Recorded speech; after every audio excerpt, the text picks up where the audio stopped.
नमस्ते। आज के इस खास विश्लेषण में हम एक ऐसी इमारत की परतों को खोलने वाले हैं जो इतनी विशाल है कि अंतरिक्ष से भी साफ दिखाई देती है। जी हाँ, the great wall of China. लेकिन इसकी शुरुआत हम इसके आज के चौंका देने वाले रूप से करेंगे। चलिए देखते हैं।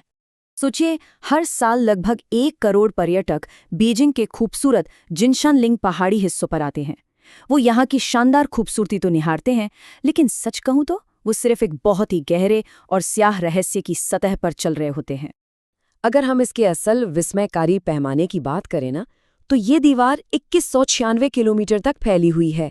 जरा कल्पना कीजिए, ये ऊंचे ऊंचे खतरनाक पहाड़ों, घने जंगलों और तपते रेगिस्तानों को चीरती हुई निकलती है। आज के समय में भी पूरे साजो सामान के साथ इस पर पैदल चलना कोई बच्चों का खेल नहीं है। अब ये फैक्ट सुनिए, इतिहास में केवल 3 लोगों ने ही इस पूरी दीवार को एक छोर से दूसरे छोर तक देखा है ना हैरानी की बात। इससे हमें अंदाजा लगता है कि ये प्रोजेक्ट अपने आप में कितना विशाल रहा होगा। आपको जानकर ताज्जुब होगा कि सिर्फ इसका नक्शा समझने में ही 17 महीने लग जाते हैं। यही वजह है कि इसके सबसे गहरे रहस्य आज भी इतनी अच्छी तरह से सुरक्षित और छिपे हुए हैं।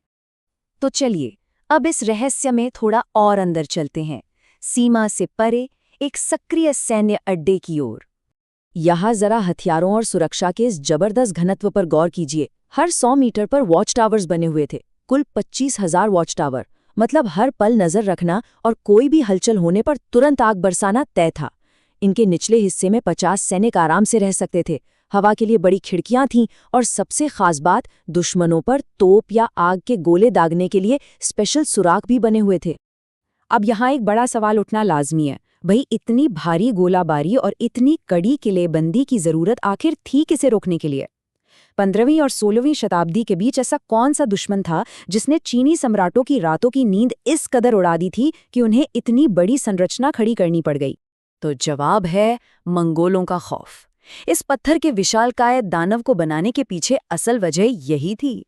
मंगोल सेनाएं बेहद खूंखार और संगठित थीं। उनका आतंक पूरे एशिया में था। वो आते, समृद्ध राज्यों को लूटते और उन पर कब्जा कर लेते।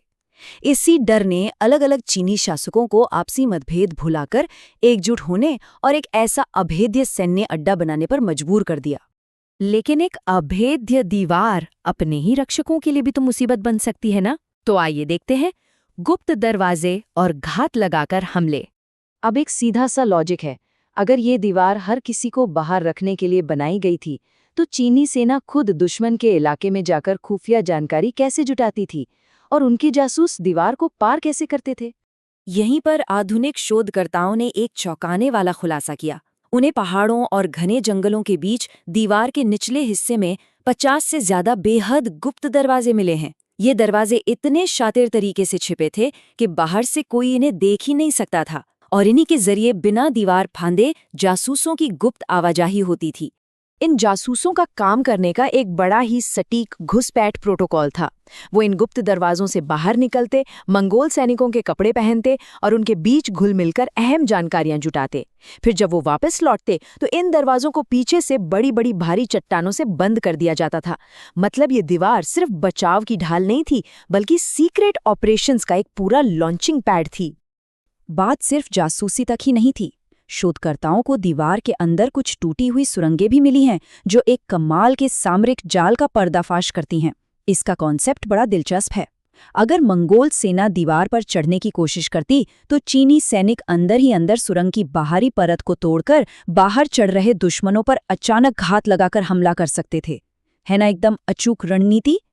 कहानी में एक और दिलचस्प मोड़ आता है, गोबी मरुस्थल की खोज और सिल्क रोड की सुरक्षा के साथ। जब हम इस दीवार के विकासक्रम को देखते हैं, तो एक बात साफ हो जाती है, ये ढांचा हमेशा से ऐसा पत्थरों का नहीं था। करीब 2200 साल पहले 2500 किलोमीटर तक फैली इसकी शुरुआती संरचना मिट्टी के गुंबदों और लकड़ी को मिलाकर बनाई गई थी, और इसका मकसद मंगोल नहीं, बल्कि सिल्क रोड के अमीर व्यापारियों को एक बिल्कुल अलग और खूंखार दुश्मन हूणों की लूटपाट से बचाना था। और इन पुराने खंडहरों में हमें उस वक्त के उच्च स्तरीय संचार नेटवर्क यानी कम्युनिकेशन सिस्टम के कमाल के सबूत मिलते हैं।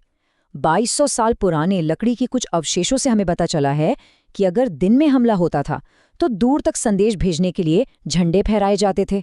लेकिन अगर हमला रात के अंधेरे में हो तो आग जला दी जाती थी।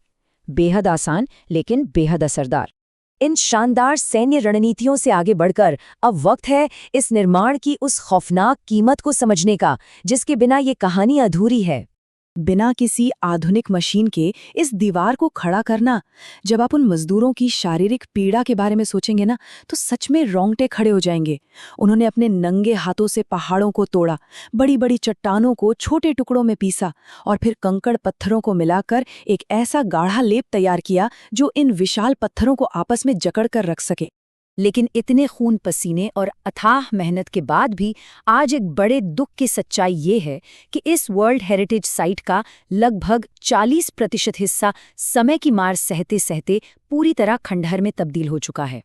उस दौर में काम करने के हालात वो पूरी तरह से जानलेवा थे। मजदूर खतरनाक ऊंचाइयों और घने जंगलों में भारी भरकम चट्टानें ढो रहे थे। ऊंचे पहाड़ों से फिसलकर गिर जाना या किसी विशाल पत्थर के नीचे दबकर जान गंवा देना ये कोई दुर्घटना नहीं बल्कि उनकी रोजमर्रा की जिंदगी की एक भयानक सच्चाई थी। और जो आंकड़ा अब मैं आपको बताने जा रहा हूं वो आपको अंदर तक झकझोर देगा। इस दीवार को बनाने में 4 लाख से भी ज्यादा मजदूरों की दर्दनाक मौत हुई थी।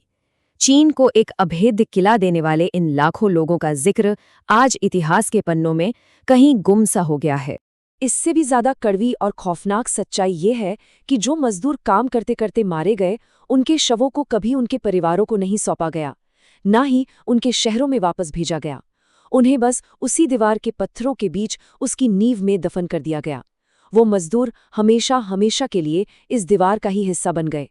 तो अब इस विश्लेषण के अंत में जब आप चीन की इस महान दीवार को देखते हैं तो एक बार रुककर जरूर सोचिएगा कि प्राचीन काल में सुरक्षा हासिल करने की वो अंतिम कीमत क्या थी। क्या ये सिर्फ एक अभेद्य सैन्य स्मारक की दास्तान है या फिर उन लाखों अनाम मजदूरों का दुनिया का सबसे लंबा कब्रिस्तान? एक ऐसा सवाल जो आपको यकीनन सोचने पर मजबूर कर देगा।